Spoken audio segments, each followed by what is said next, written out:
Hey, how's it going? It's been a minute, but I am back in the game once again. Welcome back to Ground Zero Salem with your host, Pat.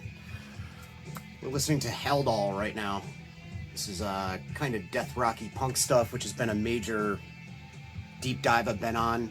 New bands, old bands that have like shimmering, melty kind of sounding guitars and weird effects on the bass. Everything that falls under the umbrella of like goth, post-punk, or death rock, or dark wave. I've been kind of checking out newer bands that have come along that are kind of exploring that and mixing it with other genres like hardcore. Been a big thing. So I'm going to talk about a bunch of that stuff. That, and I've been really into like crusty stuff, D-beat, kind of that wing of punk, which is kind of a little bit out of form for me, I guess. I mean, I've always liked that stuff.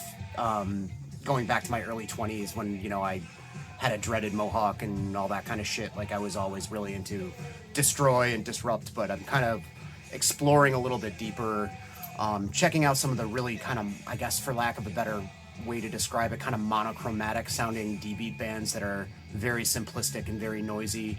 I always was a person that kind of needed a big hook, you know, a big like breakdown or something in my hardcore. I've always been like more of a fan of New York hardcore and like US hardcore that's really anthemic and catchy, and stuff that was kind of veering off into a noisier territory I've been kind of like somewhat averse to over the years. I mean, obviously I've always loved Discharge, but so those are my two-pronged obsessions lately, this kind of like death rocky stuff and just like fast, noisy, crusty kind of hardcore shit.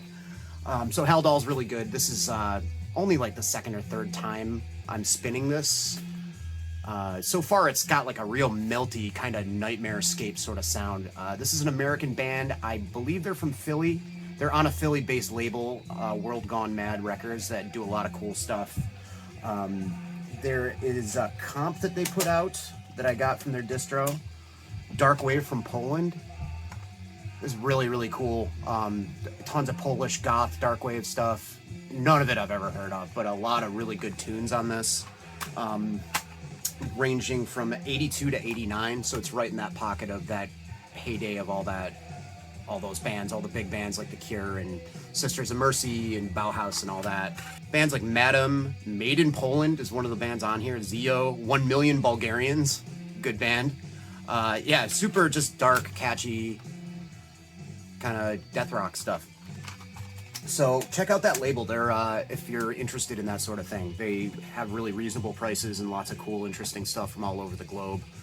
When I get off my ass to send stuff to friends, I've gotten a few cool compilations of like, I think like synth pop from Turkmenistan and like a Russian punk comp on tape and stuff like that. They've got some good bands too. I'll leave a link.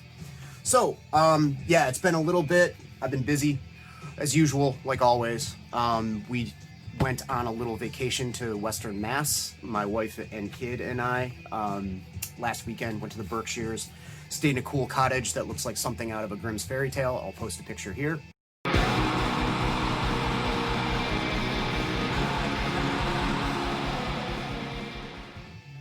That was fun. And other than that, I've just been lackadaisical, working, you know, the usual horseshit.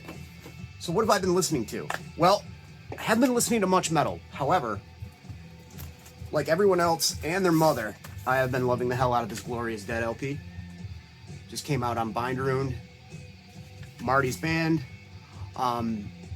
You know, it's a breath of fresh, fetid air. I realize that's a contradiction in terms now that it leaves my lips, but this is death metal, very much inspired by 90s stuff, but it's kind of going in the opposite direction from a lot of the bands that were going for an incantation or certain Finnish band kind of approach the whole cavernous thing. Talking about riffs that are in your face, that stay with you. Needless to say, there's a Gorefest influence, as this is the title of a Gorefest song they took the name of the band from. However, I don't think it sounds like Gorefest. I actually went and revisited Gorefest recently, as I'm not like a Gorefest freak. I have False, so I've been spinning that a bunch lately at work, just to kind of reacquaint myself with it. Because I love this Glorious Dead so much. I'm like, well, I should go back to Gorefest. they sound pretty different, but there is that sort of like heavy pummeling kind of mid-paced thing going on. Like if you like Asphyx, Gorefest, Bolt Thrower, of course, and I'd say like probably like My Dying Bride and Paradise Lost, there's a few riffs in there that are so morose and so catchy. In particular, the Tenebris Arca song, which is track number 5 on here, really sticks with me. I mean, there's some fucking awesome riffs on here. The single that they debuted, Noise of the Gravediggers, is a great one. Great choice to tease everyone with. But that Tenebris Arca song is fucking awesome. And I've also been spinning this Eave LP. This is a band from Maine, atmospheric black metal.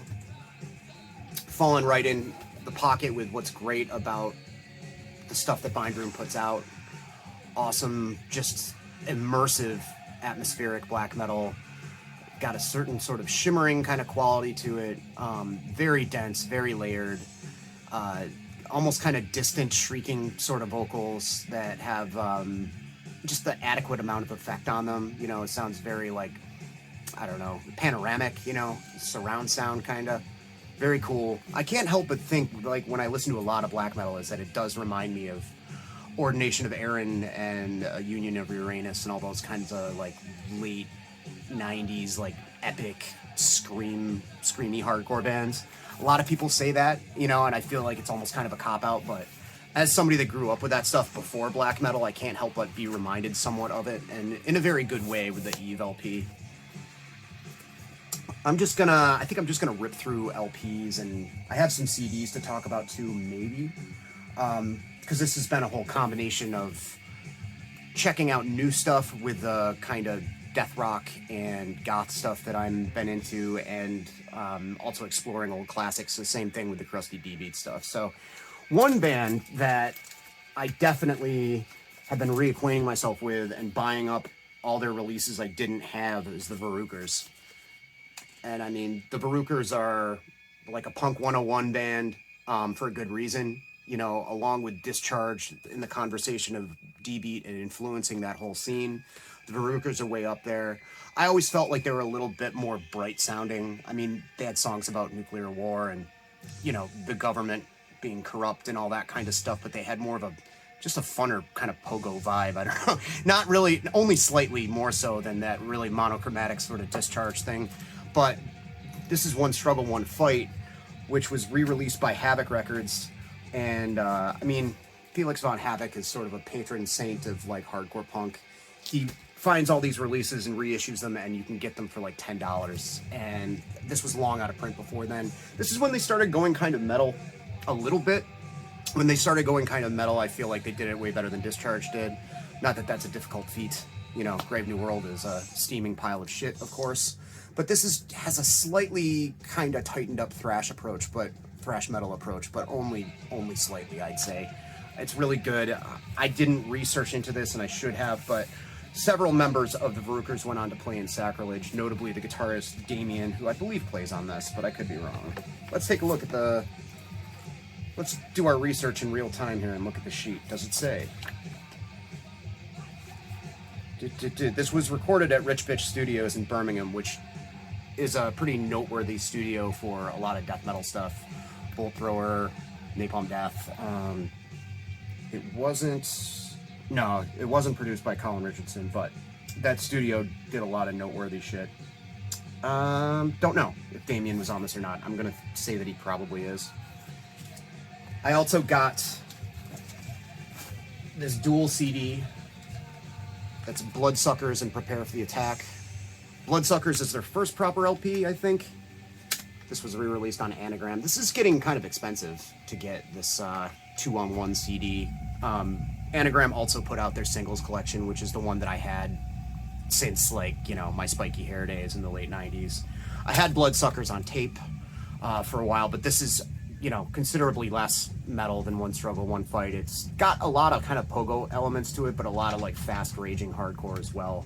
And then you have Prepare for the Attack, which is also, I think it's like an odds and ends recording stuff. There is a lot of metal on that one as well as The Massacred Millions, compilation, which is a compilation of recordings between 84 and 86, and they get pretty metal on this. This is right before the Varukers kind of went on to transition into Sacrilege and stuff. A little foggy on that. I know that Damien went over, and I think at one point 3/4 of the members of the Varukers were part of Sacrilege, but it was all at different times and different members, and it's a whole thing. I didn't look into too much, but regardless, I love both bands quite a bit. One band that I revisited after one of our streams, we were talking to Austin from Panopticon there, and I was like, the band Yaphet Kotto came up in discussion, another kind of screamy, abrasive, dissonant hardcore band from the late 90s, early 2000s. Never completely my thing, that band. They were really impressive live, but they had a guy in the band named Casey who is one of these hardcore scene dudes that's played in a lot of bands. I know he was playing in one of the iterations of the Cro-Mags. I think it's a Cro-Mags JM. He was playing bass for a while when Craig Ahead couldn't. He played in the Old Firm Casuals with Lars Fredriksson. He's been in numerous other bands since then, after Yaphet Kotto, which is kind of an interesting line to draw. This is my favorite project that I busted out because I mentioned it to Austin as like, hey, you should check this out. This is the band Never Healed. No doubt named after the Heresy song. This is the one self-titled LP that they did. They also did a 7-inch on Painkiller. And this is just fucking awesome. It's pretty of the time, like early to mid 2000s, maybe even late 2000s. I'm trying to remember when this came out. Sometime in the mid 2000s, I think. It's like rockin' hardcore. It's upbeat and fast at times, but has that sort of like almost kind of R&B or blues-based kind of thing that Nine Shocks Terror had on their slower songs and Fucked Up had early on before they got all weird and indie. It's like that kind of real fist-pumping kind of thing. Kind of like Poison Idea, too, when they got a little bit more rock and metal influenced. It's that really short, quick to the point songs with like scathing, scalding black metal style vocals over it. It's a great match made in heaven of influences and fucking rad. And I think you can pick this up. There's numerous copies of this on Discogs for $5 a piece, and it came out on Parts Unknown Records. So this pile of stuff is like some new stuff that I've gotten. It's a lot of like very much like a collection update in sort of a way, but it's also a few things that I dug back into. Like, for instance, it's been ages since I've thrown on Dehumanization by Crucifix, and I mean, fucking A. Like, this is everything great about the early 80s and hardcore, because you had a bunch of American dudes from from California, from LA, who grew up in that scene but were heavily influenced by Peace Punk, Crass, and Discharge. They worked with Crass to release this. This came out on, I don't know if it was Southern or some subsidiary, Corpus Christi, one of those Crass-related labels.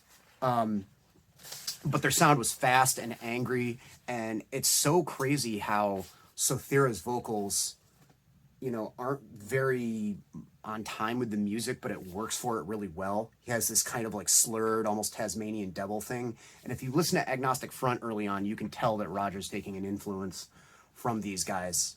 Just manic fucking stuff. Great bass lines. The recordings prior to this, I checked them out and revisited them. It's not really as good. It's kind of sloppy. It's kind of more typically American West Coast kind of hardcore punk stuff.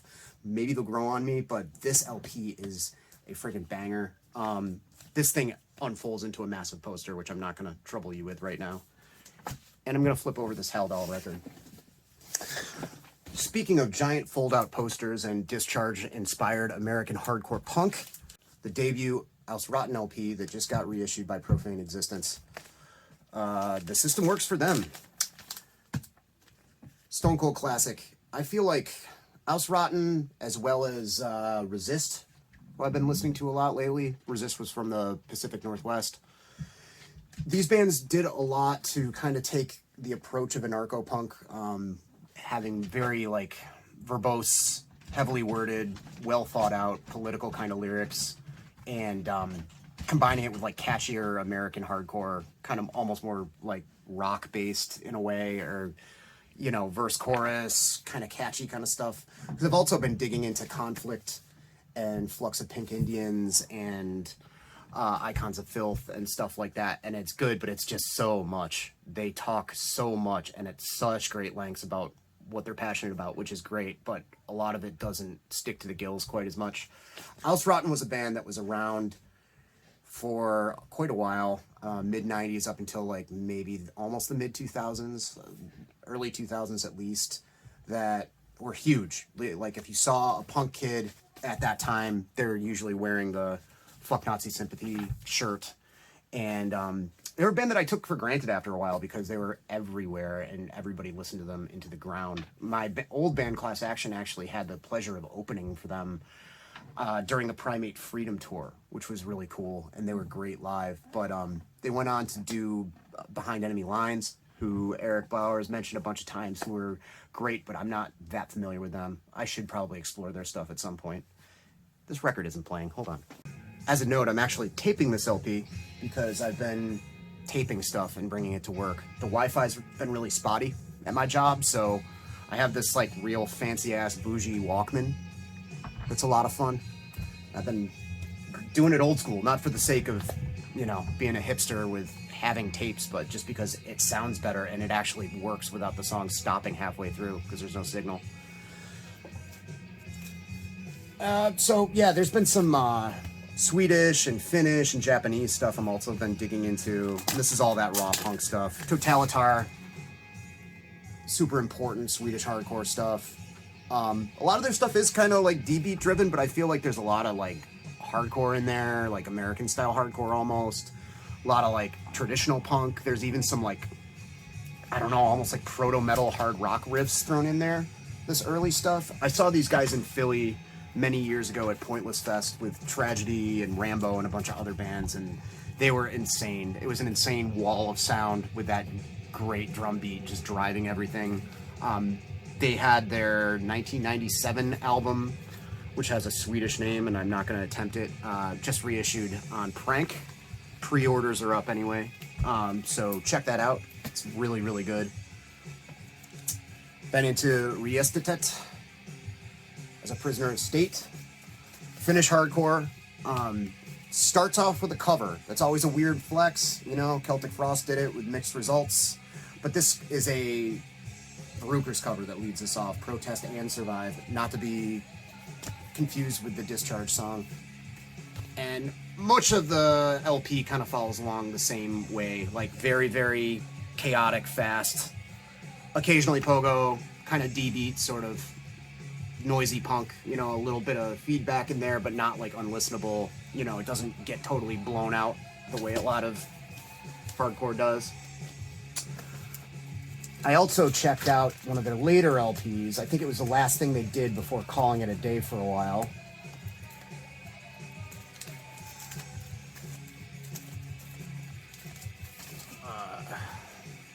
This is, I think, their fourth LP. Riestetet's fourth LP. Raped Future. Pretty different, although I feel like this pretty much maintains that base of like hardcore punk. There's just a little bit more of like darker elements on it, which I really appreciate, you know, being on this sort of kick that I'm on. There's even some kind of like traditional heavy metal elements, like a little bit of palm muting and stuff like that on here. I guess this was really panned when it came out, but I don't really see why. It's not like a huge departure. It's definitely not a Grave New World kind of scenario. What else we got here? Another Philly band, Plague Dogs. This came out about 5 years ago. It's an EP, 6 songs. Certainly if you like stuff like Inepsy, on the more metal side of things, if you like Midnight, this is very much like new wave of British heavy metal, Motorhead, Motor Charged, hardcore punk stuff. It's a little bit more like bluesy and kind of, you know, melody driven than some rougher stuff, but it's very much like, you know, got the Discharge thing going on quite a bit as well. You know, if Broken Bones is another indicator there. It's really good. Got this live and demos antisect LP, all from '82, so it's like pretty early for this really important anarcho-punk, crusty, gloomy band. In Darkness There Is No Choice is like a classic of the genre. As time went on, they got more like heavy and sort of amoebic-y. This is like really raw punk rock. You know, it's not the easiest listen. The live stuff actually almost sounds better than the demo stuff, but you know, and it's not the catchiest thing in the world, but it's all as a document of like a really good and important band. I enjoy it to throw on. I mean, I'm gonna reach for the full length, the only official full length before anything else. Dischange, Seeing, Feeling, Bleeding. This came out on Nuclear Blast in 1993. Another Swedish band. They went on to change their name to Meanwhile and pretty much carry along the same path musically, more or less. Maybe a little less deliberately ripping off Discharge. Hear Nothing, See Nothing, Say Nothing era Discharge as much. This is about as much of a clone of that era of Discharge as you're going to find, I'd say. You know, a lot of bands that kind of did the Dis thing, some of which I'm going to be talking about, Disgust, Dysphere, etc. You know, kind of wove in like a growlier, crustier kind of thing with the Discharge riffs and drum beats. These guys really adhere to almost the original article really well, and they do a great job of it. Red vinyl, as I just showed you. And this is an original pressing, which I found for pretty cheap. It was recorded at Sunlight Studios by Skogsberg. Also recorded at Sunlight Studios, this is the first Dysphere record, Brutal Sight of War. And as I mentioned, like, this is like that kind of traditional, kind of noisy Swedish hardcore, Discharge-inspired kind of stuff. A little bit on the growly side, a little bit on the death metal-y side, but not as much as they would go on to do later on. They certainly got a lot more like metallic and skeeling Motorhead riffs and that kind of stuff. This is pretty raw and pretty straightforward. It's actually two different recording sessions from 92 and 93, respectively. Good stuff. Like, I never knew really where to dive in with Dysphere. I'd seen them live like a bunch of times, heard them on comps. So I figured I'd get like the first one. My old band, actually, different band, played with them in Worcester as well, and they were really good. Played with them in Toxic Holocaust. But that was a completely different lineup. You know, they got Tompa Lundberg in, and like, it was a whole different thing. This is very early on, which was like more or less raw hardcore with just a tinge of like extreme metal, I guess. This came out on Havoc as well. Another affordable, quality Havoc Records release. Starting to feel like a commercial. Right along the same path, we have Dog Soldier. This band, I want to say it's from Portland, Oregon. Absolute epic horror. You can see them wearing their influences on their sleeves right here. It's like exploited font. Good looking bunch of apocalyptic warriors there. And kind of like the Plague Dogs, you know, this is like borrowing a lot from the metal punk of yore, you know. Certainly if you're into the metallic exploited stuff like Death Before Dishonor, Inepsy, etc. Except I feel like these guys have a little bit more of a brutal edge to them. Not unlike maybe Driller Killer, maybe. Great. Look like pro wrestlers. Got the horror epics homage there. Driller Killer influenced, maybe, pretty heavy. Even like Japanese stuff, like the more brutal vocals that are in certain parts of this almost remind me of Bastard. I expect the guy to just yell, "Misery!" at some point. Fucking really good, though.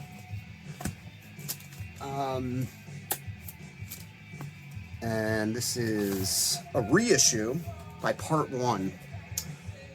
I've had a Part 1 LP for quite a while. I didn't know they had more than one thing. The Part 1 LP that I have has Nick Blinko artwork on it. Pictures of Pain, I believe it's called. And I wasn't sure. They're kind of a weird, mysterious band. And one of these bands, not unlike The Mob and Rudimentary Peni, that sort of bridge the gap between UK punk and death rock. And it's a tall order, you know, being measured up next to Rudimentary Peni and The Mob. Part 1 are very good, though. They do have a very sort of nightmarish quality to them. Lots of weird effects and screeching, kind of caterwauling guitars. Sort of spiraling bass lines. You can definitely see like similarities to a lot of the Blinko stuff with the artwork. The one that I have, well, the other one that I had for years, I picked it up in Albany, like in the late 90s, that Pictures of Pain record. It was released on Pussmort, and it had cover art by Nick Blinko, so good company there. This was reissued by Sacred Bones, that goth label, who also reissued the Vex LP discography, which, if anybody's watching this, I'd love to get my hands on that. It's well sold out and very expensive already. Vex, another UK kind of dark punk band. Going in that direction a little further, we've got Paralysis Permanente with El Acto. Spanish post-punk, goth, dark wave, whatever you want to call it, kind of stuff. Good shit. There's quite a few dark numbers on this, but a lot of it, to me, almost sounds like straight up punk, like straight up, like almost 82 era, like British stuff. You know, some of the songs do have that sort of like dark, shimmery, kind of like keyboard inflected sort of thing going on. But certainly very cool. I mean, I'd heard a lot about this band for years. Always wanted to check them out. I hear they're name checked as like an influence on more modern bands, notably horror Vacui. So this band played a basement show in Boston a while back, and I didn't get to go, but I remember people talking about it. And this whole sort of like dark wave influence punk was like kind of popular around here 5 years ago.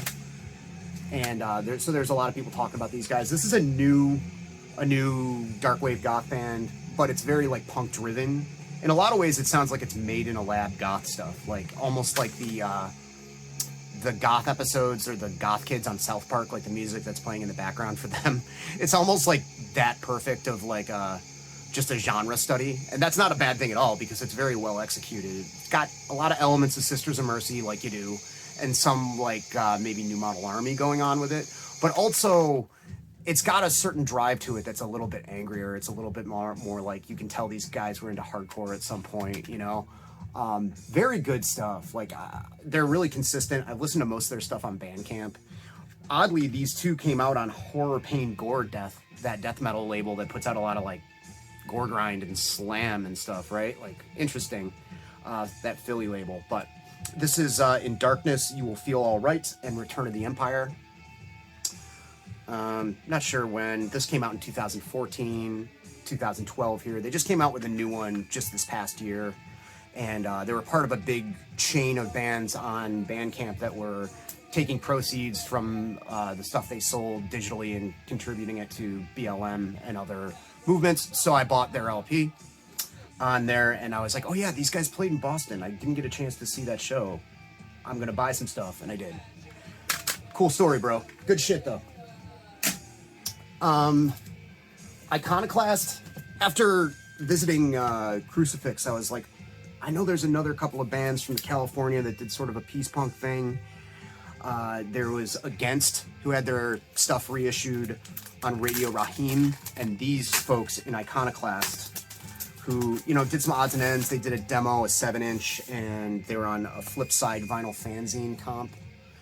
And it's very good stuff. The demo is great, but it barely sounds like it's coming from a peace punk kind of direction or like a Discharge inspired sort of direction. It almost kind of sounds like almost like outtakes from like How Could Hell Be Any Worse by Bad Religion before Bad Religion got really ooh and ah-y, you know? It's like scrappy California punk stuff. And then on side B, that's like the 7-inch and the comp song, so it gets heavier and more like inspired by Discharge. And there's one song that's almost like a poppy new wave song randomly, but it's really good. And this comes with a really, really nice booklet with like tons of pictures and all that fun stuff. For the longest time, I thought this band and the Screamo band from New Jersey were the same band because I'm a dumbass. This was reissued on Sealed Records. Sealed Records. That's clever, right? One foray into South America here. I got Rados de Parao, Crucificados Pelo Sistema. I've been wanting this for a while. I actually owned this at one point, and it just ended up getting flipped. This was reissued on Beat Generation. Seminal Brazilian hardcore stuff. You know, if you know your Seppoltura, you know, Max used to wear their shirts. I believe they covered one of their songs at one point. Sepultura did. This is before they went crossover. They're Brazil and Anarchophobia records are great, you know, speed thrash, crossover stuff. This is like, you know, very pummeling driven, raw but anthemic, Portuguese language, fucking hardcore, and it's awesome. I keep bringing up that my old band also played with them, and there was no one there. There was like 20 people there for this really legendary band from Brazil. What a fucking bummer. Early 2000s. Ugh. Pink Turns Blue, If Two Worlds Kiss. This came out on Deus Records, who put out a lot of good stuff, reissued a lot of good stuff, varying from like field recordings to weird experimental stuff to death rock and new wave, which is where this falls in. Yeah, I mean, I'm learning about a lot of the lesser known bands that were around in the 80s for this stuff. This band has a ton of albums. They're from Germany. It's very clean, smooth, depressive kind of new wavy stuff. A lot of the music reminds me of like super early Cure, like Three Imaginary Boys kind of era stuff. The vocals are more of like a really smooth croon though. There's no whininess to it, like almost like a Depeche Mode vocal approach, I guess. Really good stuff. I'm enjoying this a lot. I've been spinning this constantly. Came with a download, so been listening to that a lot. Didn't have to tape it. Disabuse, you know, another Discharge worshiping band. This band was a project with the members of Disrupt and Extreme Noise Terror, and more or less sounds right in between. Obviously, Extreme Noise Terror was like a really big influence on Disrupt. Like Disrupt, you know, with the dual vocal approach, they were almost like an American version of Extreme Noise Terror with their own identity. You know, they did things differently with like more slow parts and tempo changes, but this is kind of both of the members writing a love letter to Discharge, you know, but you can hear the vocals, you can hear who's singing, and you know who it is. Just 6 songs. Rager of an LP, though. Great, rather EP. 12-inch EP. Very good. Wolf Brigade. This is the last album before that recent one that came out last year, The Enemy Reality. This is Run with the Hunted. Not quite as good as The Enemy Reality. That was like one of the best records that came out last year, but still really, really solid, really, really strong. You know, with a basis in Swedish hardcore and kind of heavily Discharge influence, but like the last one, you know, tons of like metal and rock and punk woven in, just really catchy, epic, you know, doing their own thing. I mean, this band predated Tragedy and From Ashes Rise with that whole kind of quote unquote stadium crust sort of pejorative tag that a lot of people throw on, saying like, basically saying it's crust with playing ability and talent. And that's what this is. It's just, it's impeccably written, and all the songs have their own identity, which is really, really nice. Came out on Southern Lord, 2017. Blank Spell, Philly band.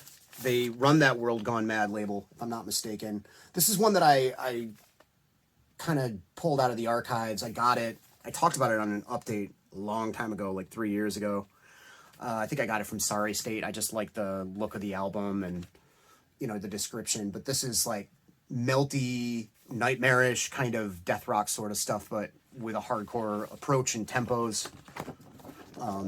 Certain moments it's kind of 45 Gravish or Christian Death, but, you know, almost like those bands if they've been listening to like Boston hardcore or something like that. And I love that. I think that's a cool approach. There's another band that's like sonically somewhat similar that are newer from Richmond, Virginia, called Ghoulie. I have both their tapes. This is their newer one, Nothing. It's a great 6-song EP.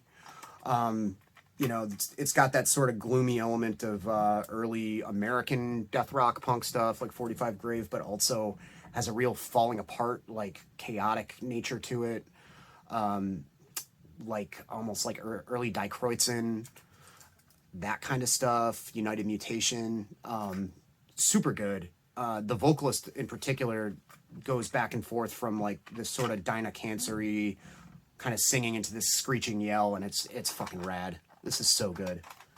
I'll leave a link for this, definitely.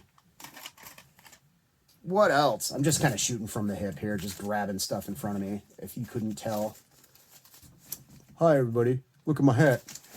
Here, let me grab these and put them in my lap so I'm not reaching forward anymore here, now that the video is almost done. Constant Fear, Drone Kill. This is a California band. This is real cheap in distros right now. It's just a project band. Came out on Painkiller like 6 years ago. It's the members of Dry Rot from California, who are like a noisy, ugly, hardcore band. And the singer, I believe, from Knife Fight, doing like fast, angry hardcore that kind of combines elements of like Final Conflict and like the real meaner Battalion of Saints, Final Conflict, like the meaner West Coast hardcore from the 80s, with like a vocal approach that's closer to like the guy from Infest, or maybe even some New York bands, like really hard, mean, tough kind of sounding vocals, but fast hardcore, and really fucking good shit. And as far as I know, it's just a project band. This is Accion Mutante, Worse Than a Virus, crust band from Germany that did a bunch of stuff in the 90s. Never did a full length, did a 10-inch and some singles and had comp appearances. And this is basically like a comeback album that I bought the discography CD, a comeback album that I think is better than anything they did previously. It's impeccably recorded. A lot of it reminds me of Disrupt and Extreme Noise Terror, but they get almost kind of technical. They have blast beats. So it veers off almost into extreme metal territory. And there's a lot of songs on it. You know, it's a full length and they're short songs, so there's a ton. And I don't get bored at all during this whole album. It's great. And we got Burt Cross, Carcass of Humanity. This is like almost like Anarchopunk 2.0. Like this came out, I want to say mid 2000s. They're a newer band, but they're super intense, very, very, very fucking angry, succinct, like anarchist leaning punk with like a drum machine, and just really, really biting, spiteful, venomous vocals with an English accent. And to a Yank like me, it just sounds rad. It sounds so fucking punk and mean and angry.